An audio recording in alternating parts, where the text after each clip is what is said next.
اللهم ارحمنا بالقرآن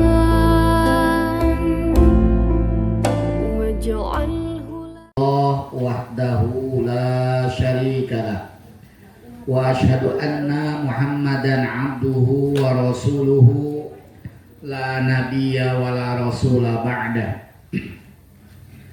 Allahumma salli wa sallim wa barik ala hadzal nabiyil karim nabiyyina Muhammadin sallallahu alaihi wasallam wa ala alihi wa sahbihi wa man sara ala nahjihi ila yaumil qiyamah, amma ba'du.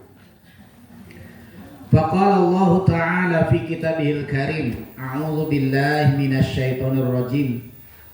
Fa'aqim wajhaka lid-dini hanifa fitratallahi allati fataran nasa 'alaiha la tabdila li khalqillahi dzalikad dinul qayyim walakin aktsaran nasi la ya'lamun. Wa qala aidan ya ayyuhalladzina amanu taqullaha haqqa tuqatih wa la tamutunna illa wa antum muslimun. Wa qala Rasulullah sallallahu alaihi wasallam bunyal islamu ala khamsin syahadatin an la ilaha illallah wa anna muhammadar rasulullah wa iqamis shalah wa itaiz zakah wa hajjil baiti wa shaumi ramadan. Rawahul Bukhari wa Muslim. Shadaqallahul azim wa sadaqa rasuluhul karim wa nahnu ala dzalika minasyahidin wa dzakirin. Ibu-ibu yang dirahmati Allah, berbahagia sekali pagi ini kita bisa bertemu ya, setelah sebulan kita menahan rindu. Rindu sama siapa itu ya? Ya, menahan rindu untuk semakin mengenal Allah Subhanahu wa taala melalui kajian hadis arba'in, hadis yang berbicara tentang dasar-dasar agama. Tentunya setelah kita mengkaji hadis-hadis ini, maka muncul peningkatan iman kita, semakin baik kualitas Islam kita, semakin cinta kita kepada Allah Subhanahu wa taala, dan cinta pula kita kepada Rasulullah Sallallahu Alaihi Wasallam. Pagi ini kita akan membahas hadis yang ketiga, yang sesungguhnya tidak terlalu jauh berbeda dengan hadis yang kedua. Tapi hadis yang kedua itu memang begitu panjang, ya, membicarakan tentang iman, Islam, dan ihsan. Nah, di hadis yang ketiga ini Rasulullah Shallallahu Alaihi Wasallam spesifik berbicara tentang Islam. Itu menunjukkan pengokohan terhadap yang Rasulullah sampaikan di dalam hadis yang kedua yang panjang itu. Ya, jadi Rasulullah itu pada satu bab bisa jadi berbicara dengan banyak redaksi. Ya, cuman oleh penyusun kitab ini kemudian dibuat jadi disatukan. Jadi ada hadis yang panjang, ya, terus dibuat ada hadis yang pendek yang lebih spesifik lagi menerangkan tentang hadis yang panjang sebelumnya itu. Ini penyusun kitabnya. Siapa namanya, Bu? Kitab Al-Arba'in itu siapa penyusunnya? Imam An-Nawawi, ya. Imam An-Nawawi, Bu. Ya, beliau juga nyusun kitab apa, Bu? Oh, nggak ada tahu ya. Oh, ya besok. Kayaknya dulu saya terangkan deh beberapa kitab yang disusun oleh Imam An-Nawawi. Ya.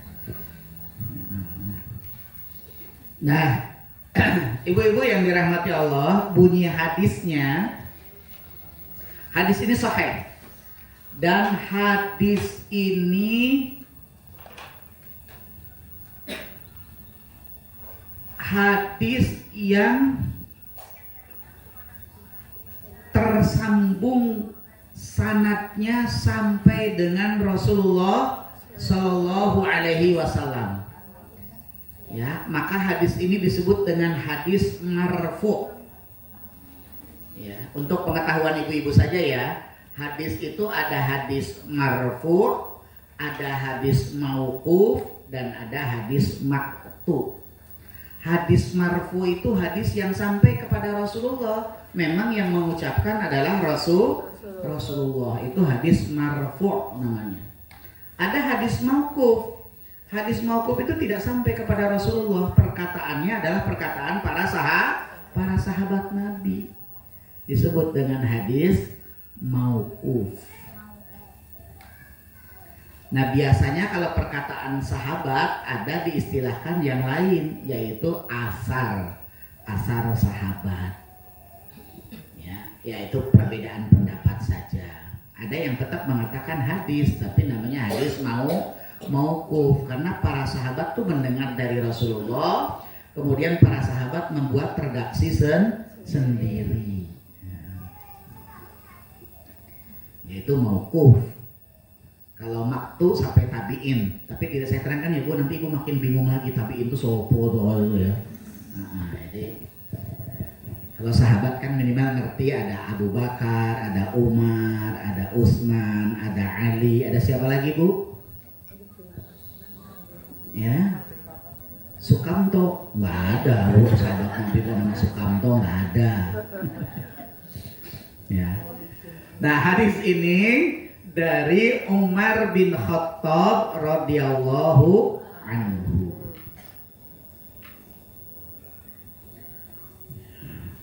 Umar berkata, sami'tu Rasulullah sallallahu alaihi wasallam. Aku mendengar Rasulullah sallallahu alaihi wasallam yaqulu berkata, Buniyal Islamu ala khamsin. Islam itu dibangun di atas 5 dasar. Yang pertama, syahadatin alla ilaha illallah wa anna Muhammadar Rasulullah. Yang pertama, bersyahadat bahwa bersyahadat itu bersaksi artinya Bu ya.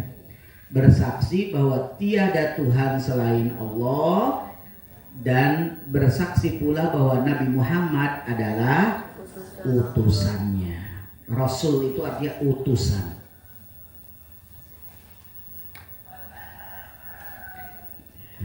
Itu yang pertama. Yang kedua, wa iqamis sholati, menegakkan sholat.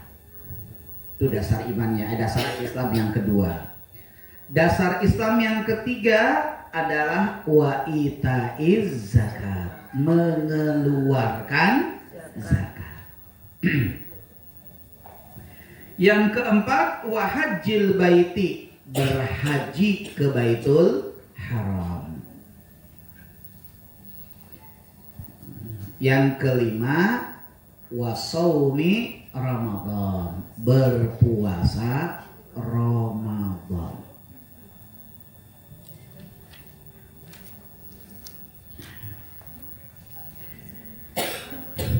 Nah, itu 5 dasar. Apakah Islam itu hanya 5? Tidak. Ya, itu hanya dasar atau pilar atau tiang.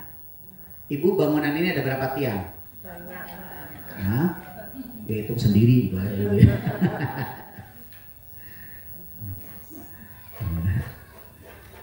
Kalau saya bisa menghitung Bu. Ini 5, ini 5, ini 4. Berarti ada 14. Ya, 14 tiang kan? Ya. Jadi semuanya 5. Tiang yang samping kanan ini 5. Ini utaranya mana, baratnya mana? Utara sana. Utara sana. Iya. Barat sana. Iya. Masa orang sini nggak tahu arah? Ya benar, barat sana ya. Barat, utara, selatan. Utara ada 4 pilar, selatan ada 4 pilar, barat ada 2 pilar, timur ada 2 pilar. Berarti ada 14. Padahal yang disanggah itu kecil. Areanya hanya berapa meter ini? Sini ke sini, sini berapa? Ya kan, kecil itu bangunan. Nah, Islam itu bangunannya besar, disanggah oleh 5. Berarti 5 pilar ini benar-benar harus kuat karena yang disanggahnya lebih besar daripada bangunan ini. Bangunan ini aja 14 pilar kok. Ya kan? Paham ya maksud saya ya? Harus kuat betul. Tahan gempa. Kalau ini gempa belum tahu. Ya. Tahan gempa kira-kira begitu. Jadi hantaman kanan kiri pun tetap dia bisa bertahan. Ada yang datang untuk merusak pilarnya dengan 10 bungkus supermie. Bilang aja saya bisa beli sendiri. Ada yang datang dengan 10 kilo beras. Mohon maaf. Bilangnya saya hanya ngasih kok, nggak ngajak panjenengan untuk ikut agama saya. Oh gitu, nggih matur nuwun. Diterima. Lah besoknya boleh nggak panjenengan kalau kita cantumkan sebagai anggota kami? Gimana? Bu, hati-hati loh Bu ya, strateginya Bu ya. Awalnya hanya nyantuni, ngasih. Kami data ya Bu ya, penerima santunan kami. Nanti dimasukkan ke dalam keanggotaan. Nanti ada acara-acara apa diundang lagi. Ini loh ada makan-makan. Ya. Nah lama-lama pilarnya langsung roboh. Ya. Pilarnya langsung roboh. Disitulah pentingnya menguatkan 5 pilar ini karena yang dibangunnya besar. Islam itu begitu luas, tapi dibangun di atas dasar 5 pilar ini. Yang pertama ibu-ibu sekalian, syahadat. Di pertemuan yang lalu saya bertanya kepada ibu-ibu sekalian, kapan ibu-ibu mulai bersyahadat secara sadar bahwa ibu mengakui Allah sebagai satu-satunya Tuhan dan bersaksi bahwa Nabi Muhammad adalah utusan Allah? Kan rata-rata tidak bisa menjawab, ya, bingung karena orang tua saya Islam, kan itu ya. Jadi secara sadar bisa jadi kita belum bisa menghayati syahadatain yang kita lakukan. Jadi syahadat itu hanya kita kenal, kita tahu, kemudian kita baca di setiap bacaan-bacaan yang ada syahadatnya. Salah satu tahiyatnya, ya, salah satu at-tahiyat. Tetapi bagaimana kita menyelami syahadat itu? Kita tahu pentingnya syahadatain. Kita tahu kandungan-kandungan syahadatain, madlulus syahadatain. Kalau yang pertama ahamiyatus syahadatain. Tahu madlulus syahadatain. Terus bagaimana berinteraksi dengan syahadatain, marohilu bitafa'uli syahadatain. Nah, bagaimana kita berinteraksi dengan syahadatain? Mungkin belum sampai ke sana ya Bu ya. Ya, ibu yang belum sampai ke sana ya. Ya. Ya, di situ pentingnya tolabul ilmi. Ya, penting. Sekarang itu orang Islam sendiri Bu, banyak yang tidak menyadari betapa tolabul ilmi itu penting. Ya, akhirnya karena dia tidak paham agama dengan baik, Islamnya masih melekat pada dirinya, tapi apa yang dilakukannya tidak mencerminkan sebagai seorang Muslim. Itu kan tragis. Ya. Padahal banyak hal yang perlu diketahui oleh kita. Apalagi perkembangan zaman sekarang ya Bapak Ibu, ibu-ibu sekalian ya. Sehingga ada bapaknya. Ya.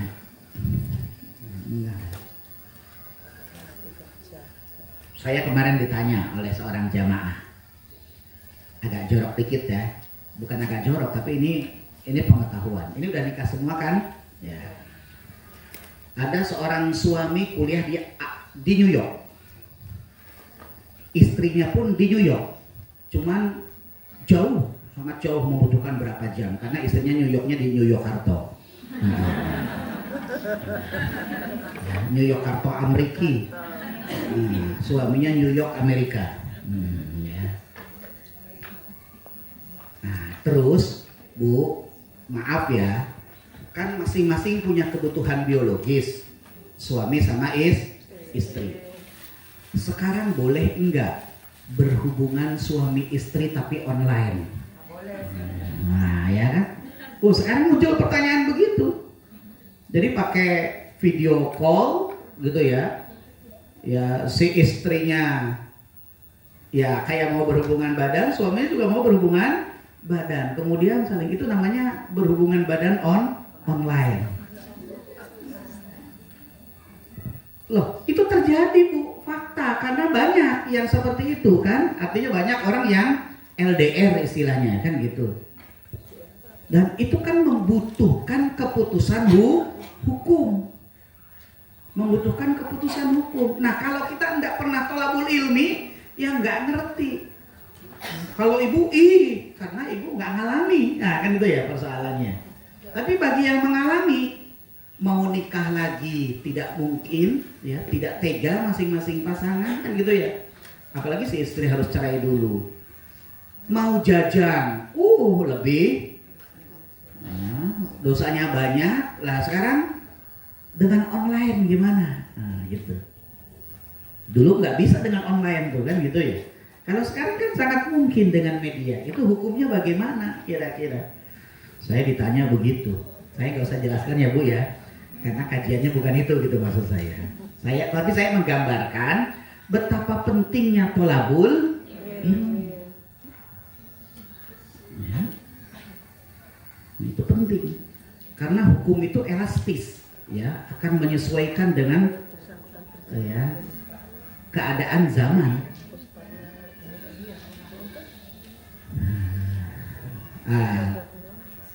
Jualan online itu halal apa haram? Nah, kan itu ya. Ya kalau berbicara zaman dulu yang kaku, tidak. Jual beli itu harus ada akad, harus ada penjual, harus ada pembeli, terus ada barang. Sekarang barangnya ada nggak kalau online? Nggak ada, tapi cuma foto.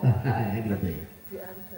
Boleh nggak? Nah, itu artinya banyak sekali perkembangan yang membutuhkan kita tahu. Karena bisa jadi kita menjadi pelaku. Bayangkan Bu, umpamanya ada yang hukumnya haram, tapi kita melakukan terus. Ya kan? Umpamanya jual beli online itu umpamanya haram, tapi tidak haram ya Bu ya. Ini umpamanya jual beli online itu haram. Padahal kita suka beli online terus gitu. Berarti kan kita melakukan sesuatu yang haram terus akhirnya.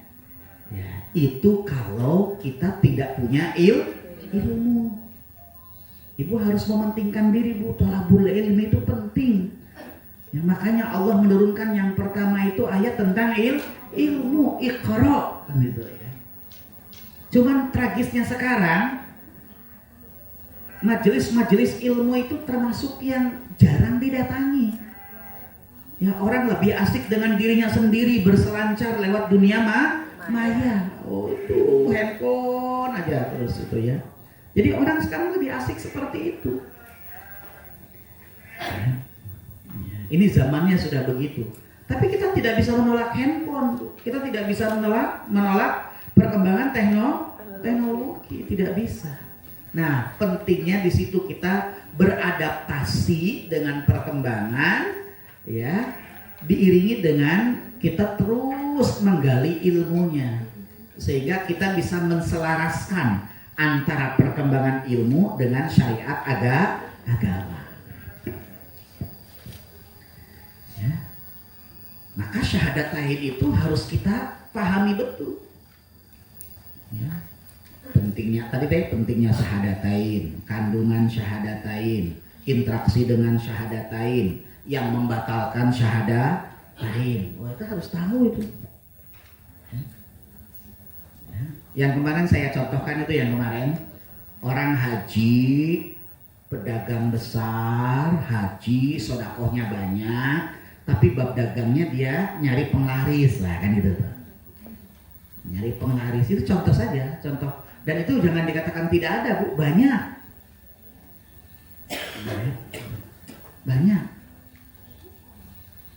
Dong ada yang misalkan jual mie ayam rasanya biasa saja, tapi yang beli itu bludak begitu.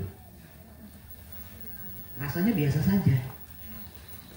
Ya, ternyata ada resep yang inti, tapi resepnya bukan bumbu-bumbuan, ternyata resepnya Dukun.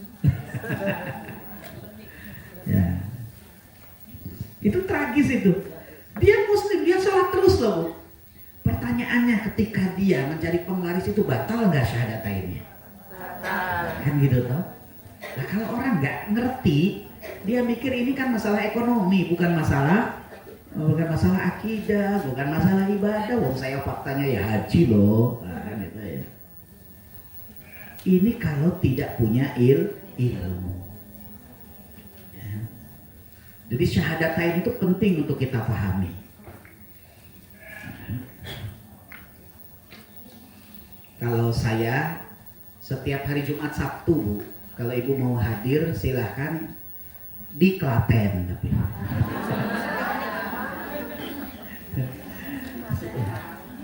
Saya hari Jumat itu setiap jam 6:30 sampai 7:30 pagi. Setiap Jumat. Itu sudah sejak tahun 1998. Bukan di masjid tapi di balai Raudhoh. Ya kayak gini, bukan masjid, balai Raudhoh.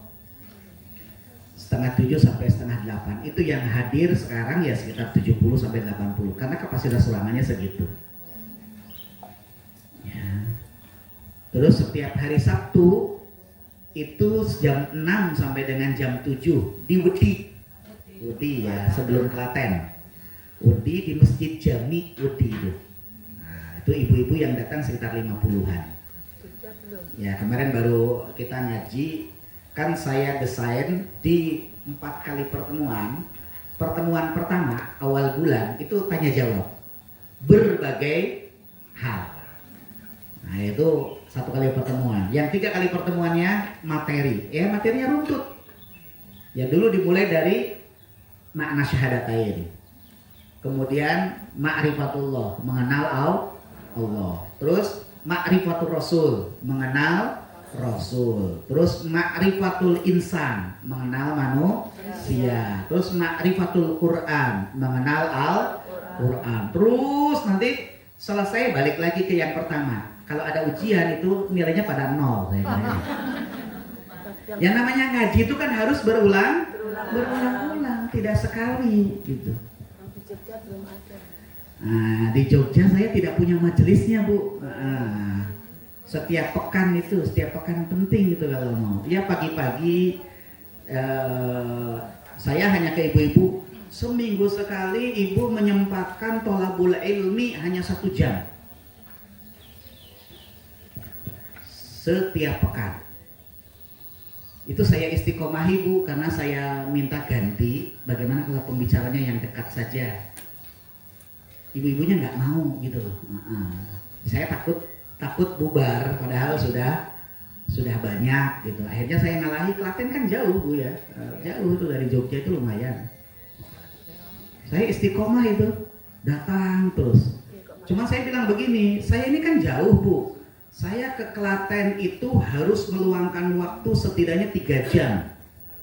Saya berangkat perjalanannya 1 jam, ngisinya 1 jam, pulangnya 1 jam, meluangkan waktu 3 jam. Nah ibu-ibu yang meluangkan waktu enggak nyampe 2 jam, ya kadang masing-masing 10 menit ke situ, ya. Tapi kok rajinnya kalah sama saya, nah, kan itu kan repot ya itu ya. Saya gitu kan itu. Nah saya aja meluangkan waktu 3 jam. Coba. Nah kalau saya kesini misalkan 1/2 jam, berarti kan saya meluangkan waktu berapa? 2 jam. Ibu-ibu paling 1 jam 15 menit, karena ada rumahnya paling 5 menit. Oh, jalan kaki, mana kan gitu ya. Sampai dulu. Ya kalau saya jalan kaki lagi tambah waktunya panjang. Ya, itu untuk talabul ilmi. Ya keistiqomahan itu penting. Ya. Jadi bagaimana kita menggali syahadat itu, karena itu menjadi bekal dan penguatan terhadap keyakinan kita. Nah.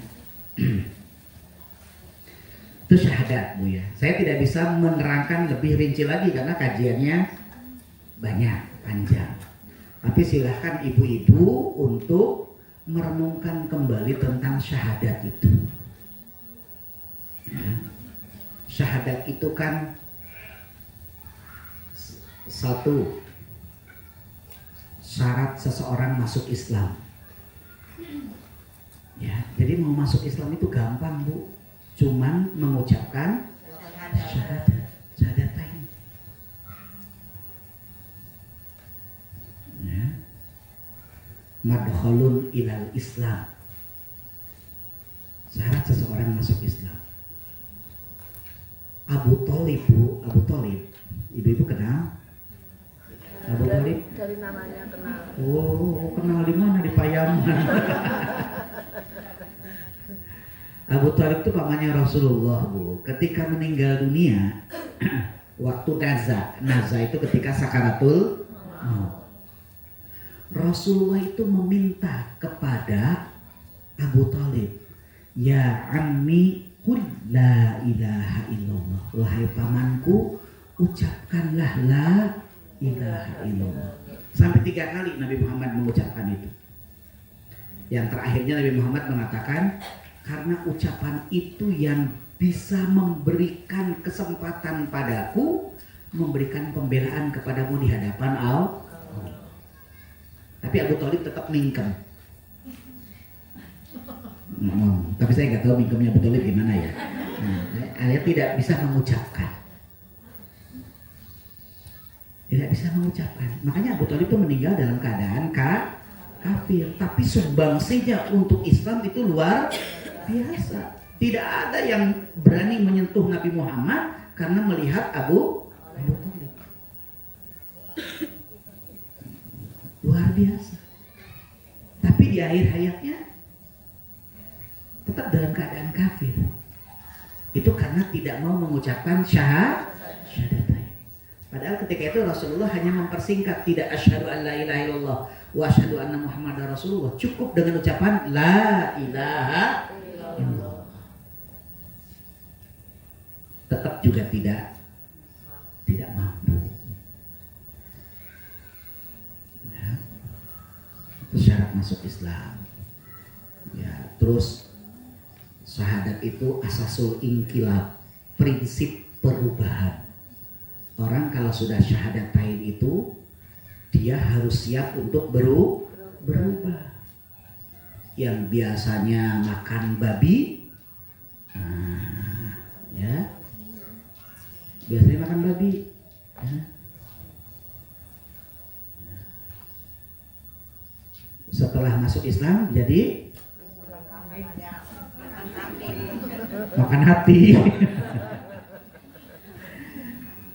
Nah, yang dihalalkan oleh Islam, yang diharamkan berarti ditinggalkan.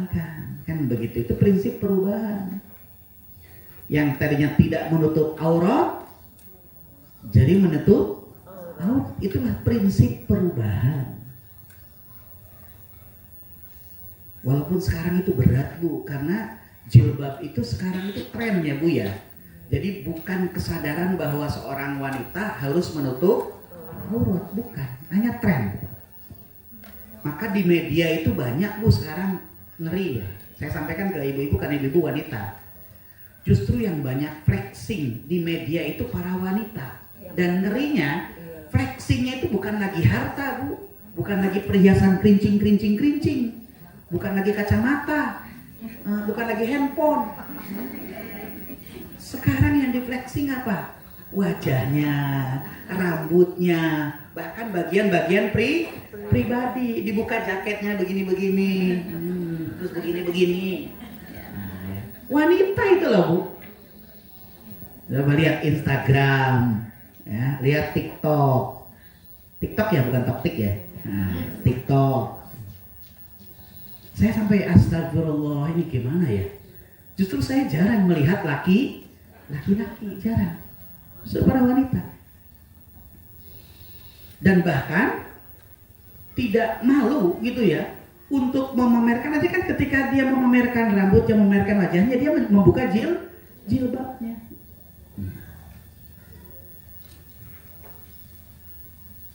Dan yang tragis lagi Bu, ini karena kurangnya ilmu. Banyak loh ibu-ibu keluar pakai jilbab tapi pakai you can see. Nah, Bu ya. Apa ya? Nah, yang ditutupi apa aja kira-kira gitu ya.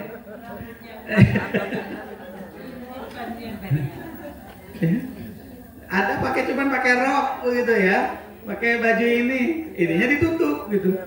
Yang ditutup apanya sih kira-kira gitu ya?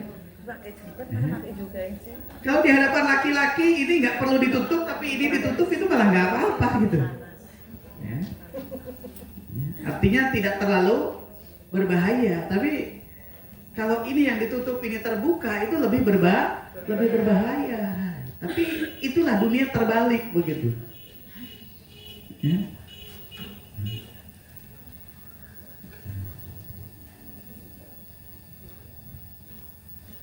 Itu syahadatain.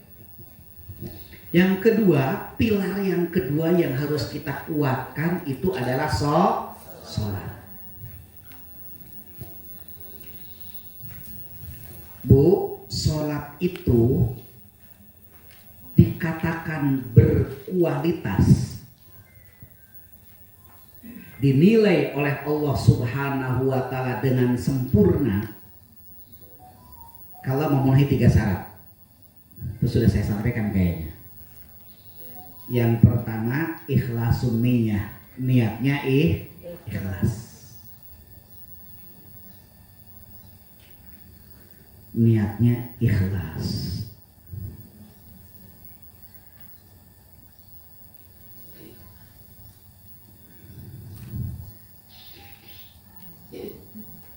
Nanti bicara ikhlas itu satu bab sendiri gitu ya.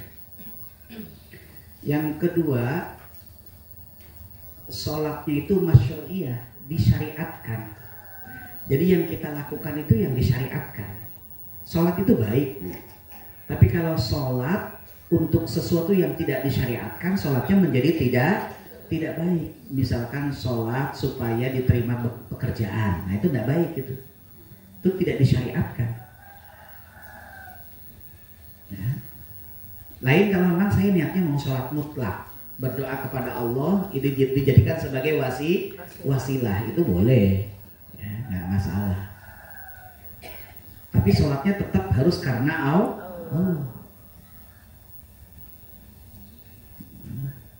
Atau mungkin dalam melakukan sholat ada hal-hal yang kita lakukan yang tidak disyariatkan. Ya.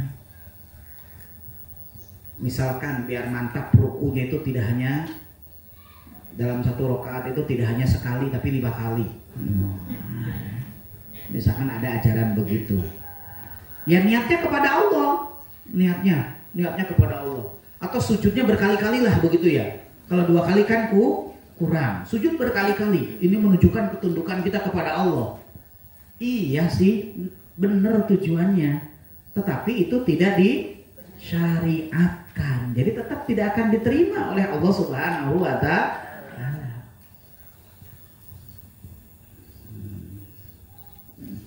Nah, supaya kita tahu ketika sholat itu mana bagian yang disyariatkan dan mana yang tidak, ya kita harus tolabul ilmi, kan gitu.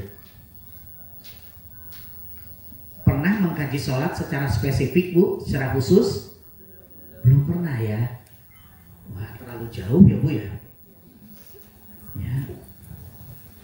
Ya, sholat itu penting. Yang ketiga, kaifiyatus shahihah, tata caranya benar. Tata caranya benar.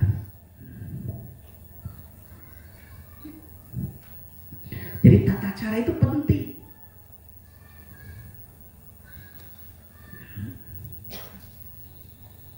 Saya waktu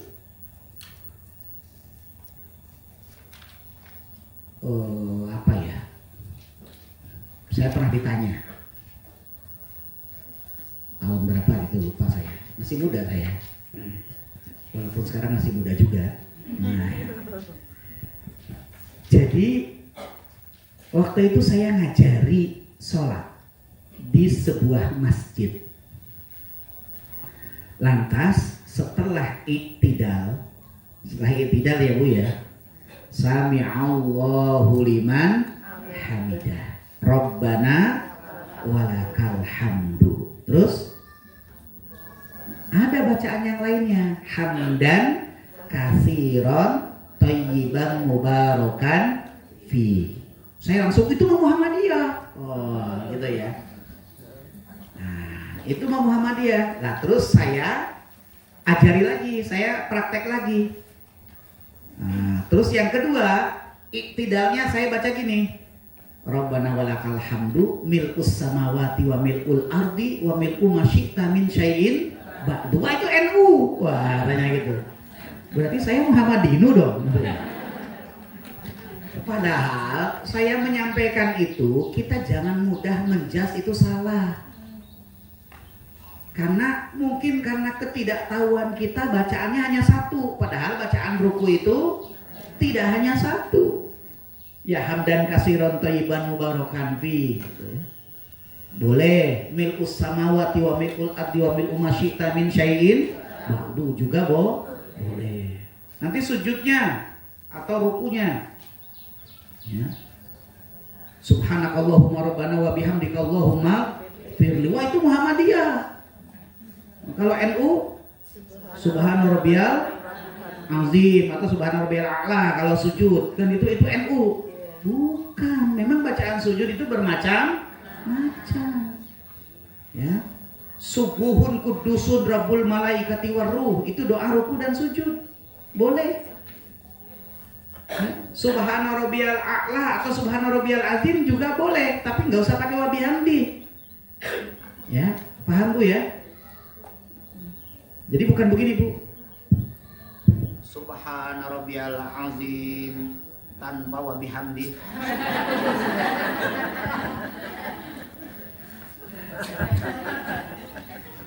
Maksudnya hadis yang sahih memang tidak pakai wa bihamdi, cukup subhana rabbiyal azim, subhana rabbiyal azim, subhana rabbiyal azim. Kalau sujud subhana rabbiyal a'la, subhana rabbiyal a'la, subhana rabbiyal a'la. Macam yang ketiga, subhanakallahumma rabbana wa bihamdika Allahumma firli. Jadi itu bukan hak organisasi ormas, bukan. Itu memang dalam hadisnya ada bermacam-macam bacaannya. Ya. Kalau iftitahnya ada wajah tuh, ada Allahu ba'id baini, ya itu ragam bacaan doa iftitah. Tahiyatnya ada at-tahiyatulillah, ada at-tahiyatul mubarakatus shalawatut thayyibah. Saya sedang pakai tut tadi. Ya. Memang ada ragamnya. Nah, kalau orang nggak talabul ilmi, itu dia nggak tahu. Yang lebih tragis itu mudah menyalahkan orang lain karena tidak seperti dirinya. Ya kan tragis itu. Coba wudu umpamanya. Ada yang wudunya begini.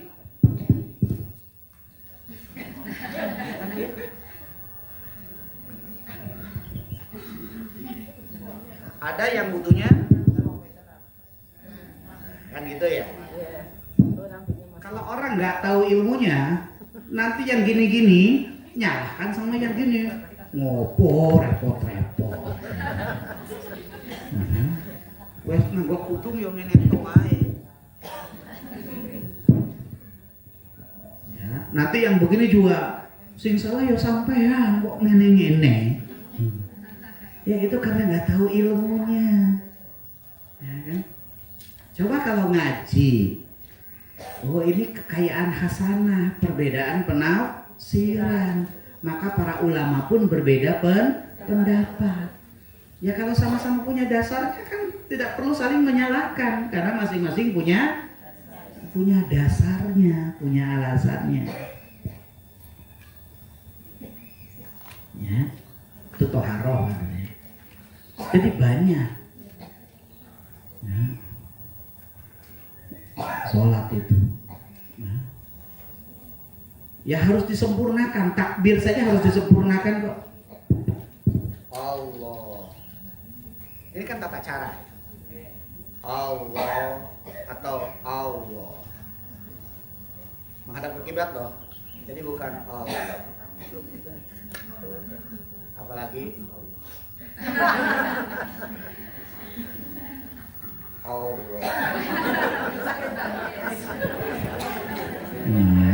ada loh. Saya punya jamaah Bu, pejabat dulu ya.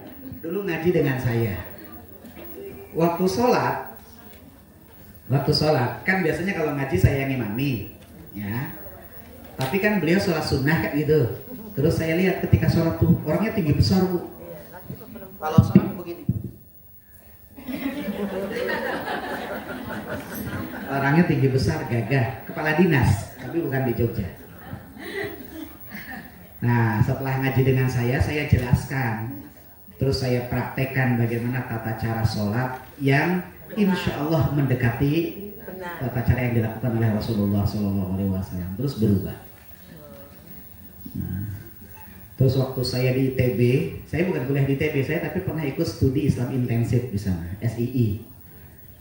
Itu teman-teman yang kuliah di ITB itu kalau sholat begini Bu.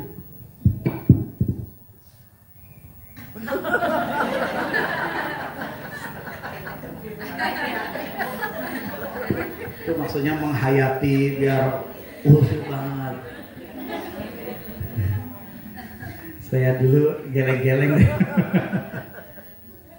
Itu zaman dulu tahun berapa ya, tahun 80 berapa begitu. Ya, ketika geliat apa namanya Islam itu cukup besar dulu di Masjid Salman. Pernah lihat ada orang begitu. Jadi tata caranya juga harus benar. Jadi kalau ingin sempurna sholat kita, ya 3 hal ini harus kita jaga. Niatnya ikhlas, yang dilakukan semua yang disyariatkan, terus tata caranya juga benar.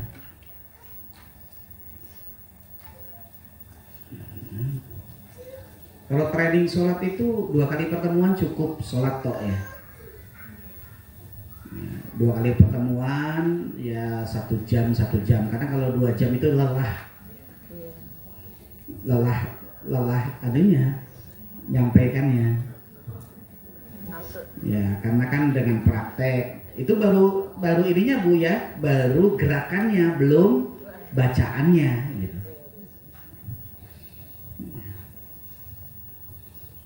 Saya pernah ngisi 2 kali pertemuan sholat, 2 kali pertemuan toharoh itu di Bank BRI Klaten pernah, di Bank BNI pernah, di Jogja juga pernah dulu itu, di kantor pajak pernah, ya. Terus dulu ada kantor pengairan di Jogja, sekarang nggak tahu saya di mana kantornya ya.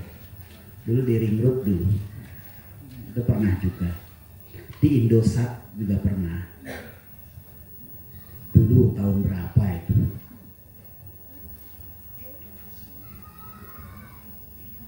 Jadi sholat. Kenapa Allah gunakan kata-kata iqam? Ya, menegakkan. Iqamah itu dulu pernah saya terangkan dengan istiqomah, tegak. Bu, yang namanya menegakkan itu berbeda dengan melaksanakan. Kalau melaksanakan itu setelah selesai ya selesai. Tapi kalau menegakkan itu setelah selesai yang dilaksanakan, maka prinsip-prinsipnya, nilai-nilainya masih terus tegak. Nah, kalau Allah menggunakan kata-kata tegak ya ketika memerintahkan sholat, itu karena nilai-nilai sholat itu bukan hanya pada saat kita melakukan sholat. Selesai sholat, keluar dari masjid, nilai-nilai sholat itu tetap harus kita tegakkan. Kita bawa dalam kehidupan sehari-hari kita. Itulah kita menegakkan sholat namanya. Ya. Apa sih nilai-nilai yang bisa kita ambil dalam sholat? Kan banyak Bu ya. Ya. Nilai dalam sholat banyak banget. Misalkan semangat kebersamaan.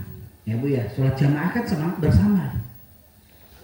Kalau sholat ibu jamaahnya bagus Bu, itu tidak akan mungkin gitu kok sok depan itu kosong. Semuanya saya paling belakang aja deh, saya belakang aja gitu. Ya, semangat perjuangannya tinggi. nilai-nilai sosialnya tinggi, ya kepedulian, ya kan? Ya coba ketika sok kosong, mari maju ke depan dulu, yang di sini, itu kan kepedulian namanya, ya. Nilai-nilai kepedulian yang dibangun di dalam sholat.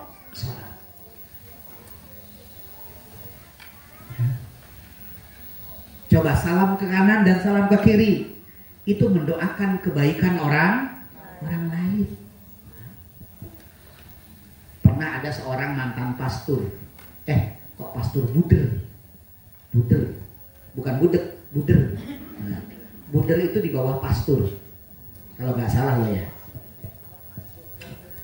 Mantan pastor, Bu, masuk Islam. Nah, beliau itu sering kemana-mana. Salah satunya ke Jogja dulu itu saat gempa itu, mencari ustadz, sering datang ke pengajian-pengajian yang dia akan dekat kalau ustadznya itu menjawab pertanyaan dia rasional. Termasuk saya yang dekat sama dia. Gara-garanya satu kali saya ngisi pengajian. Setelah selesai ngisi pengajian, beliau bertanya kepada saya. Selesai berdua aja. Namanya Hari Evanson. Ustadz, saya mau tanya ya, kenapa dalam sholat itu kok salam itu ke kanan dan ke kiri, bukan ke atas? Padahal kan ke atas dan ke bawah. Soalnya Allah itu kan adanya di atas, itu kan itu ya. Nah kalau kita berdoa mengangkat tangan, terus ke bawah. Makanya ketika kita sholat kita disuruh melihat tempat sujud. Nah kok di akhirnya kok malah salam ke kanan dan ke kiri?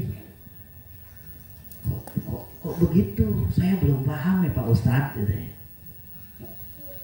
Ya saya jawab, Bapak, sholat itu bukan hanya sekedar ritual personal, tapi di dalamnya ada nilai-nilai sosial.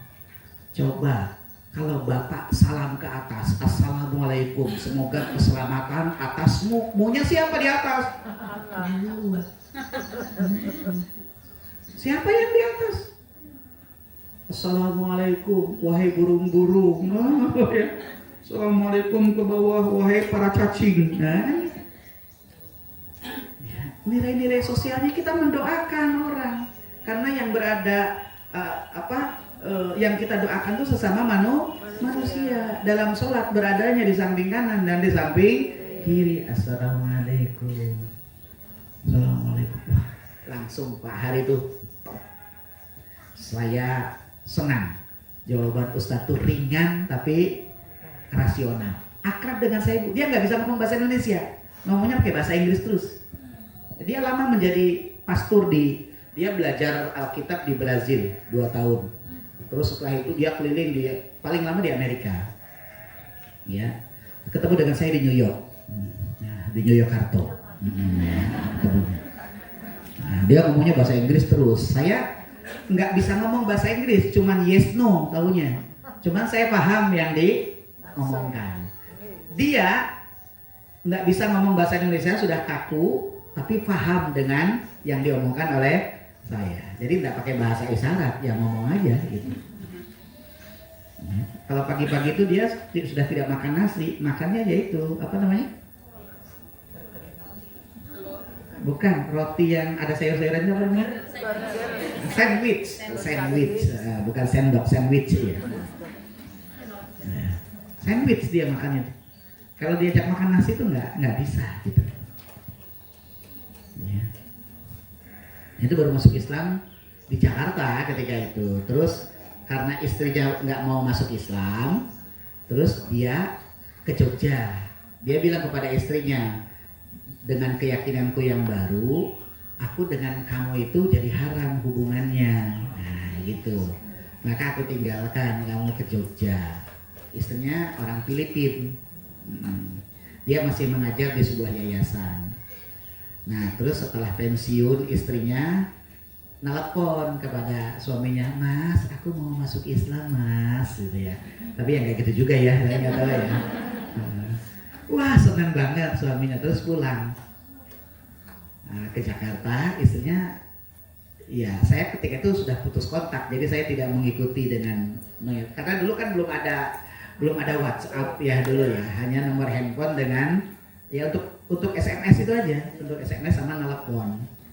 Ya saya juga nomornya rusak, beliau juga mungkin itu sama-sama.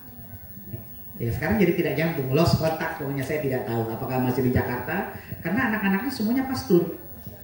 Ya, anak-anaknya itu pastur di Polandia apa di mana begitu. Terus yang satu di Medan jadi belum pastur apa namanya di bawahnya pastur itu.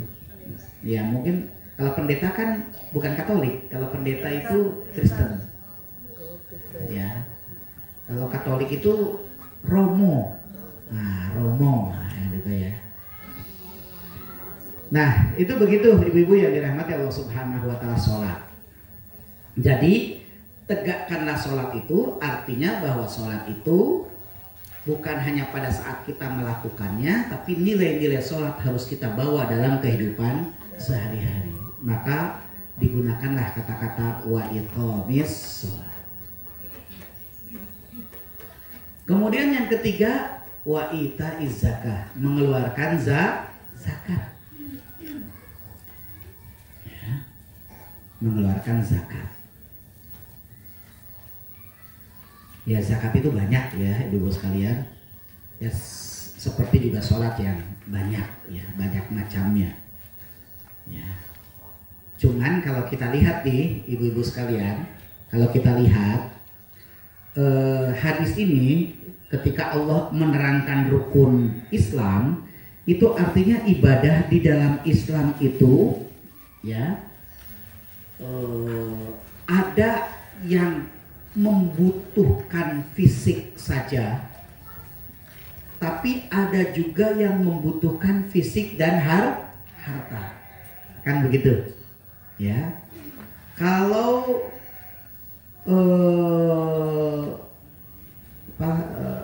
kita zakat ya, berarti zakat itu ibadahnya ibadah maliyah, ibadah harta. Tapi sebelumnya sholat, berarti sholat itu ibadah fisik, ibadah jasadiah. Ya. Nanti ada haji. Haji itu berarti ibadah jasadiah dan ibadah maliyah, baik ibadah harta maupun ibadah fisik itu berkumpul pada haji. Ya. Kan begitu. Makanya di beberapa redaksi haji itu ditempatkan yang terakhir, yang kelima. Tapi di hadis ini bukan. Hadis ini ditempatkan yang keempat. Ya, kenapa ditempatkan yang kelima? Karena dinyatakan itu sebagai puncak ibadah. Bukan hanya fisik, tapi juga harus mengeluarkan harta, kan gitu. Kalau syahadat itu fisik, hanya ucapan. Sholat itu fisik. Puasa itu fisik. Zakat itu harta. Haji fisik dan harta. Itu ibadah puncak. Mungkin orang sudah teruji kalau hanya dengan fisik saja. Mungkin orang sudah teruji kalau hanya dengan harta saja. Tapi ketika dua-duanya, ya Bu ya, belum tentu Bu. Ya, Ibu punya uang tapi untuk umroh aja masih mikir-mikir ya Bu ya. Nah, kan gitu. Untuk haji masih mikir, ya. Itu bagus sekarang umroh bareng Bu ya. Oh, ada rencana nggak nih ibu-ibu pengajian umroh nabung sebulan sekali, misalkan 500.000 berangkat 4 atau 5 tahun yang akan datang. Nah, itu apa ujian bagi kita untuk bagaimana kita ini rela mengorbankan harta untuk ibadah. Dan kalau sekarang itu diperbolehkan umroh mandiri, ya Bu ya. Umroh mandiri itu begini, tapi tidak boleh gitu loh Bu ya, tidak boleh. Misalkan gini, ibu-ibu kita umroh mandiri, ibu-ibu bayar ke saya nanti. Nggak boleh begitu Bu, saya ngambil keuntungan itu tidak boleh. Jadi kalau mau umroh bareng, ya umroh bareng. Persoalan uangnya dikumpulkan pada seseorang, ya enggak apa-apa selama itu bukan bisnis. Karena kalau bisnis terkena undang-undang. Ya. Yang diperbolehkan bisnis itu ya punya izin, ya biro umroh haji itu diperbolehkan. Tapi kalau saya tidak punya izin, saya menghimpun dana di ibu-ibu untuk mengajak umroh, itu saya kena hukuman. Ya, jadi berangkat bareng-bareng aja, ayo. Nanti handlingnya ditanggung bareng-bareng gitu ya. Jalan-jalan pakai bisnya ditanggung bareng-bareng, hitungannya kan murah. Ya. Jadi zakat itu ibadah maliyah, ibadah harta. Dan zakat itu berat, Bu. Mungkin kalau kewajiban zakatnya 100-200 ribu tidak terasa berat. Tapi kalau misalkan kewajiban zakatnya sudah 20 juta, ibu nanti akan mikir-mikir 20 juta. Ini bit siji. Nah, ya. Jadi membandingannya dengan materi yang akan diperoleh. Apa mungkin orang zakat 10 juta? Oh mungkin, Bu. Mungkin. Ibu misalkan sekarang punya perhiasan. Punya emas logam mulia itu, ya. Misalkan ibu punya 400 gram. 400 gram. Sekarang harga emas katakanlah 2,5 juta. Nah, ya. 400 kali 2,5 juta itu sudah berapa, Bu? Ya. Nanti zakatnya 2,5%, itu bisa sampai 12-13 juta zakatnya. Ya. Nah kalau besar baru terasa. Ya. Jadi zakat, saya tidak menerangkan teori-teori zakatnya karena ini materi khusus juga gitu ya. Jadi syahadat itu materi tersendiri, sholat itu materi sendiri, ya. Zakat itu materi sendiri. Nanti puasa juga materi sendiri, ya. Jadi kalau diurai lagi nanti nggak selesai. Ngajinya bukan ngaji hadis kalau gitu ya. Iya. Ya nanti jangan, saya kurang mendalam mendapatkannya. Ya memang belum kajiannya. Kalau mau lebih mendalam lagi tentang zakat, ya buat kajian tentang zakat, kan begitu. Nah itu zakat, ibadah maliyah. Terus haji, ya, wahajil bait, ya, wahajil bait itu juga ibadah maliyah dan fisik. Setiap kita, Bu, setiap kita itu harus memiliki niat untuk menunaikan haji dan ikhtiar. Tidak perlu berpikir orang mungkin koyone kan itu ya. Jangan bicara begitu, apalagi sekarang antriannya 35 tahun gitu ya. Nggak usah mikir antrian. Karena yang memberangkatkan kita itu Allah, bukan sistem gitu ya. Ya kalau Allah sudah menghendaki kita sampai di sana, insya Allah sampai. Karena kalau ibu mikir antrian, orang mungkin. Nggak mungkinnya kenapa? Karena sekarang usianya misalkan sudah 60 tahun. Nah kalau antrian 35 tahun daftarnya sekarang berarti berangkat 95 tahun. Nehi. Oh ya enggak. Nehi itu kata kita. Ya, nggak usah mikir itu. Ya, saya ada rezekinya baru bisa daftar sekarang, nggak apa-apa. Ya, niat kita itu sudah Allah apresiasi kan gitu. Allah berikan pahala apresiasinya. Ya. Kalau Allah menakdirkan berangkat, insya Allah berangkat. Tapi kalau Allah menakdirkan tidak berangkat, setidaknya kita sudah meyakini bahwa haji itu adalah dasar ibadah, dasar keyakinan kita, dasar Islam, kan begitu. Yang setiap kita harus menunaikan. Karena begini, Bu, kalau orang itu mengingkari salah satu dari 5 dasar ini, kafir dia, kan gitu. Ya. Satu saja tidak mau diakui. Kan ada syahadat, sholat, puasa, zakat, haji, puasa menurut hadis ini ya. Itu salah satu aja kita ingkari, kafir kita, Bu. Kita tidak mau ngapain haji? boros-boros aja misalkan gitu. Kafir kita itu. Atau kita mengingkari puasa, ya kafir kita itu. Kalau mengingkari, tapi kalau melaksanakan, enggak, berarti kita sudah berbuat fujur, ya berbuat dosa. Tidak ingkar, tapi tidak melakukan. Nah itu namanya dosa besar. Tidak sholat dosa besar, Ibu ya. Tidak puasa Ramadan dosa besar.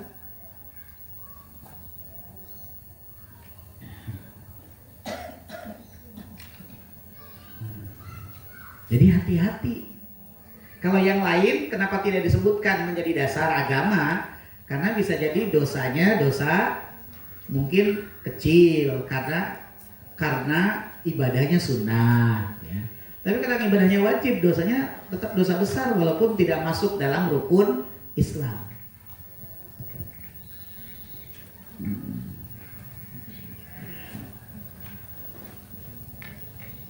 Jadi haji, ya, setelah zakat haji. Setiap kita harus punya azam, punya tekad. Nah yang terakhir adalah wasaumi Ramadan, berpuasa pada bulan Ramadan.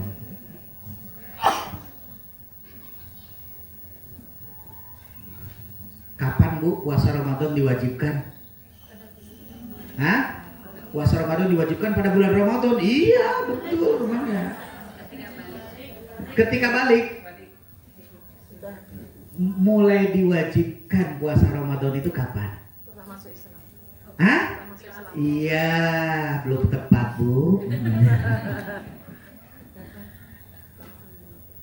Saya bukan bertanyanya kepada siapa puasa Ramadan itu diwajibkan. Tapi saya bertanyanya kapan mulai diwajibkannya puasa Ramadan? Sejak tanggal? 1. Hah?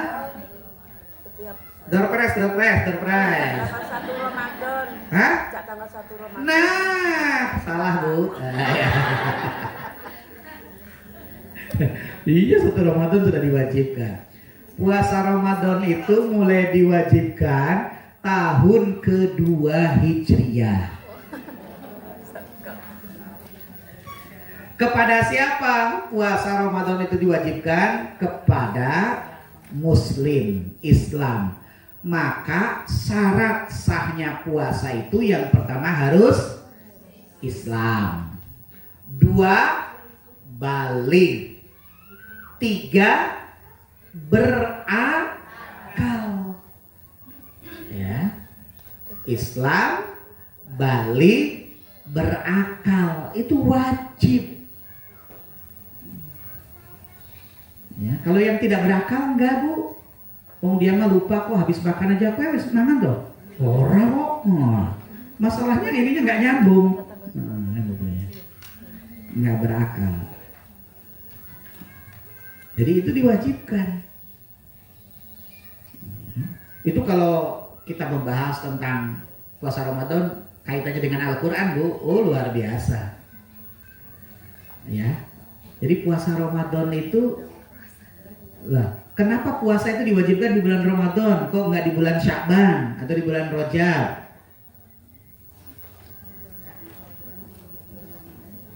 Jawabannya ya mau-maunya Allah lah.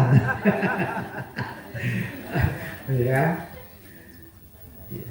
Ya kalau jawabannya mau-maunya Allah, semuanya ya mau-maunya Allah. Tapi kita ini harus bisa menangkap kenapa kok Allah wajibkannya pada bulan Ramadan. Itu ada rahasianya.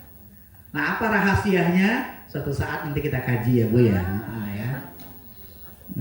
Itu luar biasa, dahsyat Bu. Dan itu kaitannya dengan Al-Qur'an. Jadi harus semangat belajar Al-Qur'an tuh di situ itu letaknya. Jadi puasa Ramadan itu ibadah fisik. Ya. Dan kalau kita lihat Bu ya, kalau kita lihat di di rukun Islam ini Allah itu menetapkan ada ibadah yang memang kita harus ada yang badlul mahbub, ya. Jadi badlul mahbub itu kita berusaha dengan sesuatu yang kita cintai, harus kita lakukan. Contohnya kita cinta sama uang, harus keluarkan zakat, kan gitu ya. Itu kecintaan terhadap harta. Tapi ada juga ya di dalam rukun Islam ini yang Allah kendalikan kita dari sesuatu yang kita cintai. Nah, ya kan? Kita ini kan cinta banget dengan makan ya Bapak Ibu sekalian ya. Suka banget kan dengan makan. Nah, oleh Allah kemudian di stop. Lakukan puasa. Jadi ada pengendaliannya di situ. Ya. Jadi ada badul mahbub gitu ya. Dan ada ijhadul badan. Ijhadul badan itu ya tadi. Ijhadul badan itu kita berusaha keras bagaimana mengelola fisik kita karena kita tidak melakukan sesuatu yang kita sukai. Nggak makan, nggak minum, wah kan gitu. Ini dahsyat ini. Nah, itu ibu-ibu yang dirahmati Allah Subhanahu wa taala. Jadi kenapa hadis tentang rukun Islam ini dimunculkan agar kita semakin utuh memahami agama ini.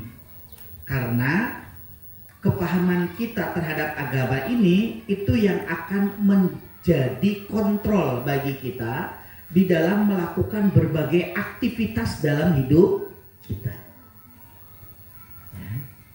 Tentunya membutuhkan ilmu tambahan, bukan hanya sekedar mengetahui yang mengontrolnya, tapi kita harus mengetahui pengetahuan yang lain.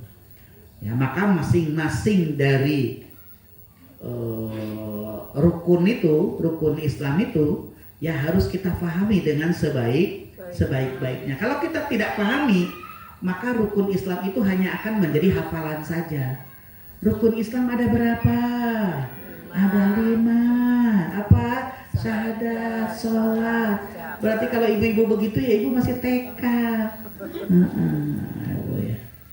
Masih TK. Ya padahal ibu-ibu usianya sudah sudah ya mungkin daripada hidupnya lebih dekat kepada kematiannya kan gitu ya. Terus seperti usia kita ini kan daripada hidupnya ya, usia saya 43 tahun ibu-ibu sekalian ya. 43 tahun jangan ada yang berbisik-bisik loh. Ya, 43 tahun 10 tahun yang lalu ya. Ya, saya ngomong 43 kok ada yang bisik-bisik. Tenang. Ya, 10 tahun yang lalu. Lah sekarang usia saya antara hidup dan mati itu sunatullahnya lebih dekat kepada kematian. Nggak mungkin saya hidup 53 tahun lagi. Ya, nggak mungkin kayaknya. Kalau tetap hidup berarti luar biasa. Saya menjadi manusia yang termasuk yang jarang. Berarti kan kalau 53 tahun yang akan datang usia saya 106 tahun. Ya, jarang manusia yang begitu kan gitu ya. Maka lebih dekat kepada kematian. Nah, kan gitu. Ya semua kita begitu.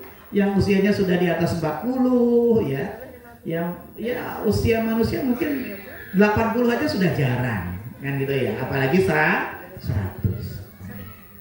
Begitu ibu-ibu sekalian yang dirahmati Allah, mudah-mudahan bisa ditangkap oleh ibu-ibu semuanya. Kurang lebihnya mohon maaf yang sebesar-besarnya. Aku qouli hadza billahi taufiq wal hidayah. Assalamualaikum warahmatullahi wabarakatuh. Waalaikumsalam warahmatullahi wabarakatuh. Masya Allah ya. Tadi kita bicara rukun Islam yang ternyata ketika dijelaskan Ustadz banyak sekali hal yang belum kita ketahui dan rasa-rasanya umurnya nggak cukup ya Ustadz kalau untuk mendalami ilmu itu semuanya. Maka barakallah kepada kita semuanya di sisa-sisa usia ini Allah hadirkan semangat untuk menuntut ilmu meskipun terlambat, tapi semoga itu menjadi amal-amal yang insya Allah semoga mengangkat kita semuanya di hadapan Allah Subhanahu wa Ta'ala. Ustadz, ada yang mau bertanya?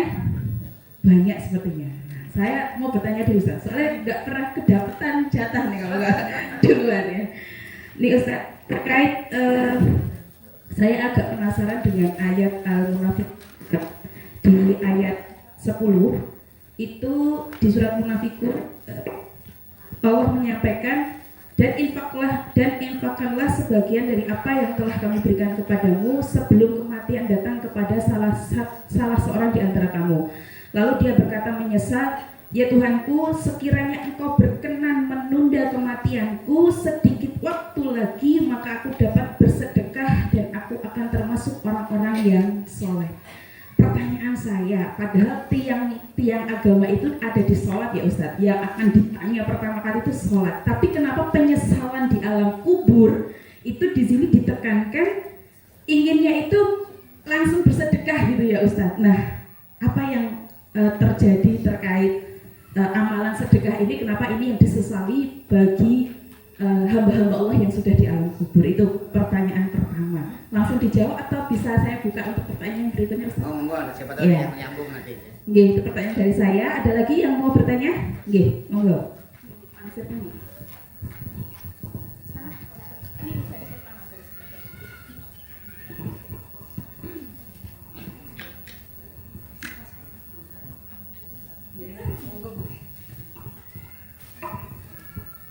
Assalamualaikum warahmatullahi wabarakatuh. Waalaikumsalam. Saya mau bertanya tentang syahadat, Ustaz. Saya terlahir dari keluarga non-muslim ya Ustaz, Pak Ustaz. Kemudian saya mulai belajar Islam itu sewaktu SMA. Itu saya belajar sendiri. Zaman dulu waktu saya kecil itu kajian-kajian itu agak belum begitu banyak ya Pak Ustadz. Jadi saya belajar sendiri dari baca-baca buku itu. Kemudian saya baca syahadat itu sendiri Pak Ustadz. Jadi nggak ada yang menuntun gitu. Pertanyaannya adalah apakah saya harus mengulang bacaan syahadat saya yang dipimpin oleh Ustadz, umpamanya seperti itu. Matur suwun. Masih ada Bu? Masih ada belakang ternyata ada.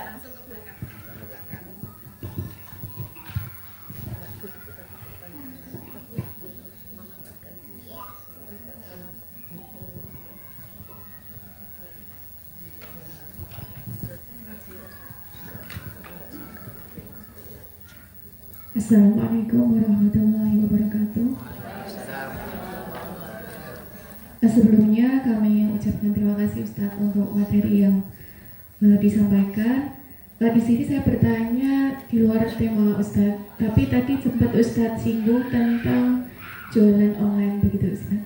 Nah, yang ingin saya tanyakan adalah bagaimana jualan online itu sesuai syariat dan bagaimana hukumnya ketika kita jualan sistem pre-order. Terima kasih. Wassalamualaikum warahmatullahi wabarakatuh. Maaf sekalian gitu. Ya. Assalamualaikum warahmatullahi wabarakatuh. Waalaikumsalam warahmatullahi wabarakatuh. Mohon maaf, saya ingin menanyakan pertanyaan dari teman saya. Teman saya itu muslim dan kebetulan dia nikah dengan non muslim. Dan waktu itu dia berjanji untuk sudah bersahadat terus nikah gitu. Tapi setelah perjalanan ke rumah tangganya itu kok tidak mau sholat gitu. Nah, pertanyaan dari teman saya itu, apakah saya berdosa karena sudah mengajak seseorang untuk masuk muslim tapi tidak melaksanakan sholatnya seperti itu. Nah, justru malah dia yang sering mengingatkan istrinya ini untuk sholat gitu. Itu mungkin. Assalamualaikum warahmatullahi wabarakatuh. Waalaikumsalam. Baik, saya jawab dulu ya. 3 pertanyaan. Pertanyaan yang pertama, wa anfiqu mimma razaqnakum min qabli ayyatiya ahadakumul maut fayaqula rabbi laula akhartani ila ajalin qarib fa asaddaqa wa akum minas sholihin. Itu ayatnya ya. Kenapa yang dirindukan oleh orang yang meninggal dunia itu sedekah bukan sholat? Ibu-ibu sekalian, sedekah itu punya efek pahala yang berlipat, ya, ketimbang sholat. Tapi bukan berarti begini, kalau begitu kita sedekah aja, nggak usah sholat. Nah, itu keliru. Ini kan bahasanya yang dirindukan oleh orang yang sudah meninggal dunia. Kok bukan sholat, tetapi sedekah. Kalau diberi waktu yang sedikit, yang pahalanya akan jauh banyak, itu ya sedekah ketimbang sholat. Ya, di mana letaknya sedekah itu berlipat? Karena Bu, orang ketika mau mengeluarkan sedekah, bermujahadah, berusaha untuk bisa sedekah, itu pahala. Ya, dia niat aja untuk bersedekah itu sudah pahala. Lantas ketika itu dia mengeluarkan sedekahnya, itu pahala. Diberikan kepada orang lain, orangnya bahagia, itu pahala. Lantas orang yang diberi melakukan kebaikan dengan sedekah yang kita berikan, itu pahala. Kebaikannya berpengaruh kepada orang lain, berpahala lagi ke kita. Jadi sedekah sekali itu kakinya akan banyak. Ibaratnya kalau bisnis MLM itu downline-nya langsung banyak, downline-nya, kakinya jadi banyak. Itulah sedekah. Nah, kalau diberi waktu sedikit, 1-2 tahun, 3 tahun, maka orang itu lebih rindu sedekah daripada sholat. Sholat kan sekali melakukan dapat 1 atau 2 pahala umumnya, atau 27 derajat ya 27 kali. Sedekah bisa ribuan dalam 1 kali kita sedekah. Itu hitung-hitungannya seperti itu. Maka kenapa yang dirindukan itu sedekah? Maka ghirah sedekah itu harus terus kita gelorakan. Nah, dalam hati kita terus saja punya semangat bersedekah. Saya dulu pernah bercerita ya, seorang bapak yang miskin tapi dia kencang sedekahnya. Oh belum ya, tapi kalau saya ceritakan nanti makin siang. Nanti saya tinggal ngomong sendirian. Nah, itu pertanyaan yang pertama. Terus pertanyaan yang kedua tentang syahadatain. Bu, asalnya hukum bersyahadatain itu hanya diri kita dengan Allah. Itu asal hukumnya. Jadi kalau kita sudah bersyahadatain, walaupun tidak ada yang menyaksikan, itu sudah sah syahadatain kita. Gitu ya. Kok sekarang harus pakai saksi, segala harus ada sertifikat, segala dari Kemenang? Itu karena hubungan sosial dan administrasi kenegaraan. Sekarang misalkan ibu punya KTP Kristen atau Katolik, terus ibu mau mengubah identitas, mau menjadi Islam KTP-nya, itu membutuhkan administrasi yang mendukungnya. Nah, administrasi yang mendukung itu adalah sertifikat dari KUA. Nah, sertifikat itu akan keluar kalau memang ada yang menyaksikan ibu itu sudah syahadatain. Itu rentetannya seperti itu. Jadi asal hukumnya hanya kita dengan Allah. Nah, adapun saksi-saksi itu kebutuhan kehidupan bermasyarakat dan bernegara. Ya, sekarang begini, kita ngomong-ngomong, saya sudah syahadat loh, saya sudah muslim. Tapi tetangga-tetangga kan nggak ada yang tahu. Apa mereka langsung akan merespon bahwa kita seorang muslim? Belum tentu. Kadang-kadang masyarakat itu kejam gitu ya. Kalau kita tidak nampak melakukan apa yang menjadi bagian dari keyakinannya, maka belum tentu mau mereka akui. Disitulah pentingnya saksi. Sehingga kalau ada saksi, oh iya benar, nah, kan itu. Sama dengan gini lah Bu, kenapa nikah harus ada saksi? Lah sekarang kalau nggak ada saksi, itu nanti digeruduk oleh masyarakat, dikira hubungan kumpul kebo, nah kan gitu. Nah, jadi harus ada saksi. Misalkan saya umpamanya, saya nikah siri, tidak lewat pemerintah, tidak dapat buku nikah. Nikahnya sah, nikahnya sah kan begitu secara agama. Kalau nggak ada saksi Bu, masyarakat apa kemudian mau mengakui saya sudah menikah? Oh, nggak ada buktinya. Pasti saya akan digeruduk, mungkin saya akan diarak gitu kan, kira-kira begitu ya, diarak keliling kampung umpamanya begitu, dianggap saya kumpul kebo. Tapi kalau ada saksi akan saya datangkan saksi. Oh betul panjenengan bapak ini sudah menikah, saya yang menjadi saksinya, akan begitu. Begitu ya, begitulah syahadat. Jadi ibu tidak perlu mengulang syahadat. Apalagi sekarang orang sudah pada tahu kalau ibu itu sudah Muslim, ya. Di KTP-nya juga sudah berubah, mungkin agamanya agama Islam, begitu ya Bu ya. Itu yang kedua. Yang ketiga tentang jualan online. Nah, ya, jualan online itu selama tidak ada unsur gharar. Unsur gharar itu penipuan. Itu maka jualannya halal. Kalau pre-order boleh enggak? Secara hukum sekarang diperbolehkan selama ya barang yang nanti muncul, artinya barang yang diberikan kepada pembeli itu sesuai dengan yang dipromosikan. Tapi pernah berkah. Ya. Pernah belanja online tapi dikirimnya perca-perca. Alah itu kan ada unsur gharar ya, penipuan. Saya juga pernah Bu beli tas bagus. Nah, gambarnya yang datang jelek ternyata ya. Yang ditampilkan itu produk luar negeri, yang dikirim itu produk dalam negeri, jelek banget ya. Tulisannya profesional tapi jelek banget gitu.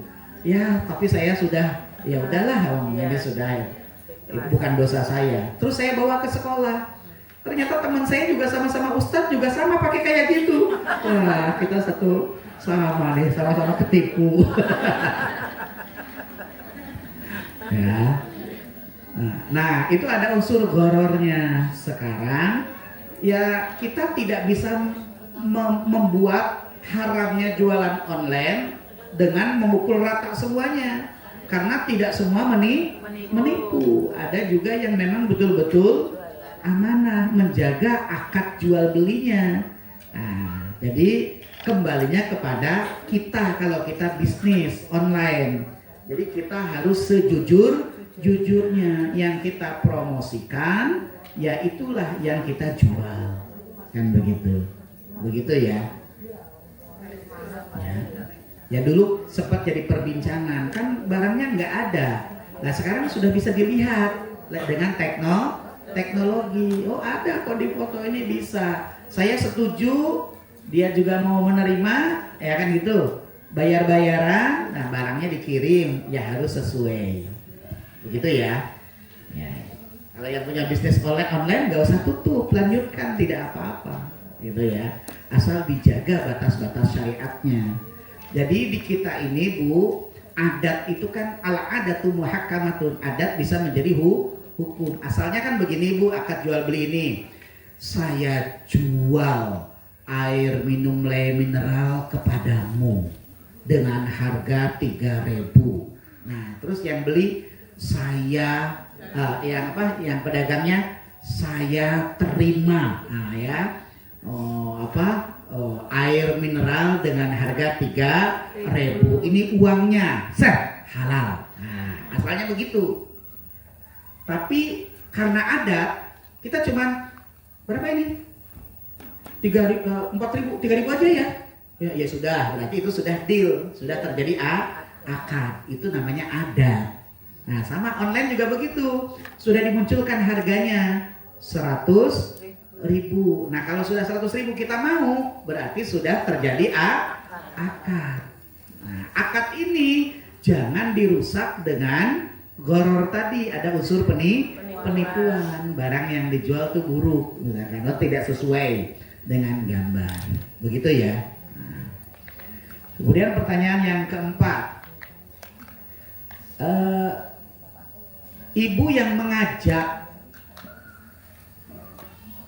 ibu yang mendorong seseorang menikah ya dengan non muslim yang sudah mau masuk Islam, tapi malah temannya tidak sholat, ibu tidak terkena dosanya karena dia tidak sholat itu hubungan dia dengan Allah, bukan dengan kita, kan gitu toh? Maksudnya gitu ya? Gimana? Iya. Tapi kan sudah mu'alaf yang non muslimnya ini. Yang nggak sholatnya itu yang mu'alafnya apa temennya? Oh, yang mu'alaf.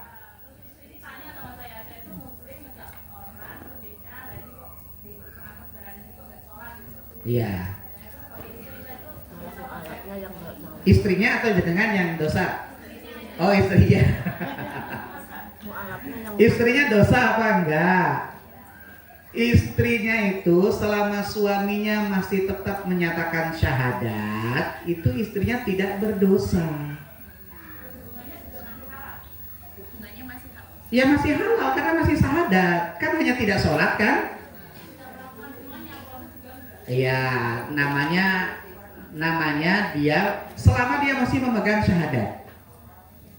Tapi kalau dia sudah menyatakan diri saya kembali ke agama sebelumnya, dia menyatakan murtad, maka pernikahannya fasah.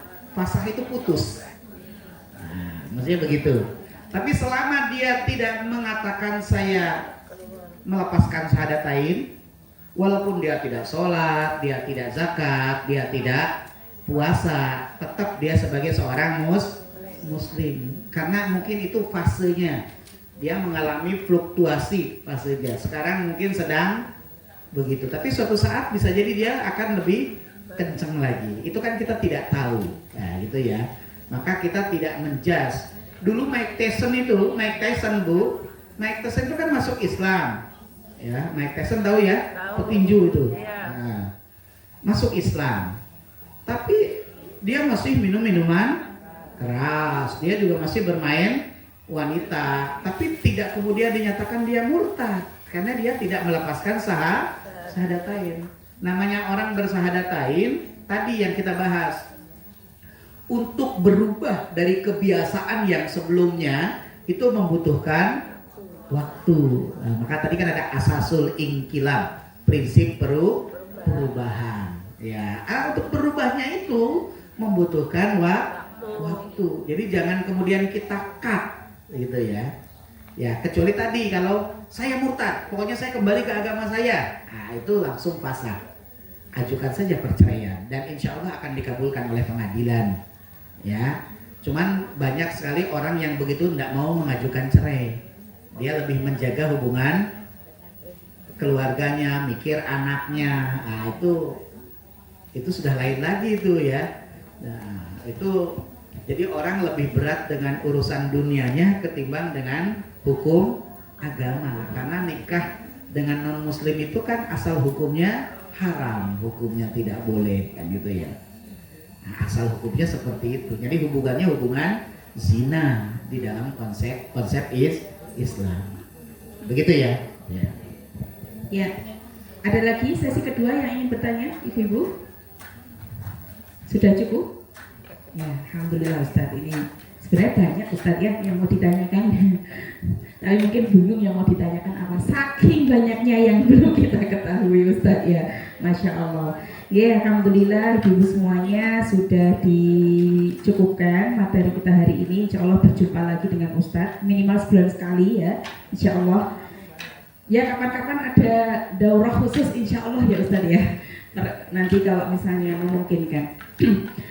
Kalau tidak ada, kita tutup nggih perjumpaan kita hari ini. Sebelumnya kami minta doa dulu Ustadz sebagai penutup majelis ilmu agar mendapatkan berkah lebih dari yang biasanya. Oh Ustadz. Baik ibu-ibu sekalian, mari kita sama-sama berdoa. A'udzubillahi minasyaitonirrajim. Bismillahirrahmanirrahim. Alhamdulillahirabbil alamin, hamdan syakirin, hamdan na'imin. Hamdan yuwafi ni'amahu wa yukafi'u mazida. Ya Rabbana lakal hamdu kama yanbaghi li jalali wajhikal karimi wa 'azimi sultanik. Allahumma shalli wa sallim wa barik ala nabiyyina Muhammadin wa ala alihi wa sahbihi ajma'in. Allahumma inna nas'aluka bi anna nashhadu annaka antallah la ilaha illa antal ahadus samadu lam yalid wa lam yulad wa lam yakul lahu kufuwan ahad. Allahumma ighfir lana dhunubana wa liwalidina warhamhum kama rabbawna shighara. Allahumma rabbana zalamna anfusana wa illam taghfir lana wa tarhamna lanakunanna minal khasirin. Allahumma rabbana la tuzigh qulubana ba'da idh hadaitana wa hab lana min ladunka rahmah innaka antal wahhab. Allahumma aslih lana dinana alladhi huwa ismatu amrina wa aslih lana dunyana allati fiha ma'ashuna wa aslih lana akhiratana allati ilaiha ma'aduna waj'alil hayata ziyadatan lana fi kulli khair waj'alil mauta rahatan lana min kulli syarrin. Allahumma qsim lana min khasyatika ma tahulu bihi bainana wa baina ma'siyatik wa min ta'atika ma tuballighuna biha jannatak wa min al-yaqini ma tuhawwinu bihi alaina masa'ibad dunya. Allahumma matti'na bi asma'ina wa absarina wa quwwatina ma ahyaitana waj'alhu al-waritha minna waj'al sa'rana 'ala man zalamana wansurna 'ala man 'adana wa la taj'al musibatana fi dinina wa la taj'alid dunya akbar hammina wa la mablagha 'ilmina wa la tusallit 'alaina man la yarhamuna. Allahumma rabbana atina min ladunka rahmah wa hayyi' lana min amrina rasyada. Allahumma arinal haqqa haqqan warzuqna ittiba'ah wa arinal batila batila warzuqna ijtinabah. Rabbana atina fid dunya hasanah wa fil akhirati hasanah wa qina adzaban nar wa adkhilnal jannata ma'al abrar ya aziz ya ghaffar ya rabbal alamin. Wa sallallahu ala Muhammad wa ala alihi wa sahbihi wa sallim. Subhana rabbika rabbil izzati amma yasifun wa salamun alal mursalin walhamdulillahi rabbil alamin. Allahumma rahamna bil Qur'an